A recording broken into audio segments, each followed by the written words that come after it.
Local news that matters on Local 22 News.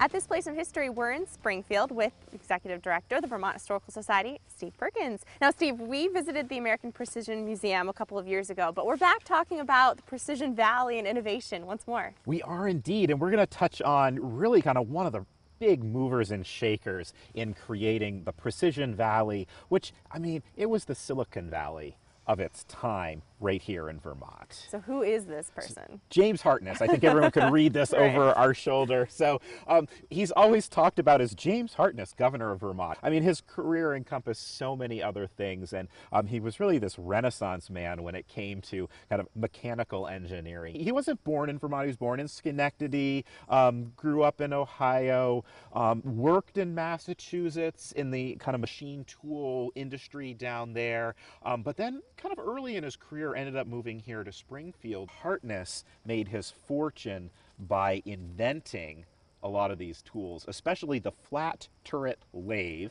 Don't ask me to describe exactly how it works, but this was a real leap forward in machine tools, and he made a lot of money off of this patent, which his firm then manufactured and shipped all over the world. So we're outside of his house, and when I think of a turn-of-the-century inventor, I can imagine a structure just like the one behind us. It's really mysterious. What happened in there? What is that? What's going on? This is probably my favorite part, why I really wanted to come to Springfield today. That's an observatory. Equatorial telescope is the exact terminology for that. A traditional observatory of the time had all of the mechanics and everything above ground. It was cold in Vermont. Mm-hmm. And so there's a number of technical reasons why he built it this way, but one of the big ones was that he could be inside, underground, and using this telescope in any sort of weather and not be exposed to this. So it's comfortable. And what's really cool is that telescope is connected to his mansion over here by a series of underground rooms and tunnels. Okay, let's see. I'm keeping tabs here. We have machinery or manufacturing. We have astronomy. You mentioned politics. Can we talk about that? We can absolutely talk about politics. So he ran for and won election as the Vermont governor. He only served one term, a two-year term. He ran on the idea that Vermonters, too many Vermonters were leaving the state. Sound familiar?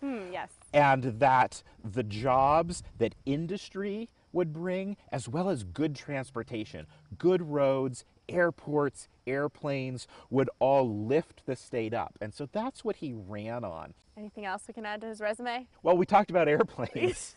He felt that the roads in Vermont needed to be improved, but even more so, he said the future is in aviation. He got an aviator's license in 1914. He was one of the very first people to get that license, and he got it on a Wright Flyer, a Wright biplane made by the Wright brothers. So he loved aviation, and he built, with his own money, the first airport in Vermont. It was actually called the Springfield Aerodrome, right here in Springfield, and it's now the Hartness State Airport. At this place in history. Local news that matters on Local 22 News.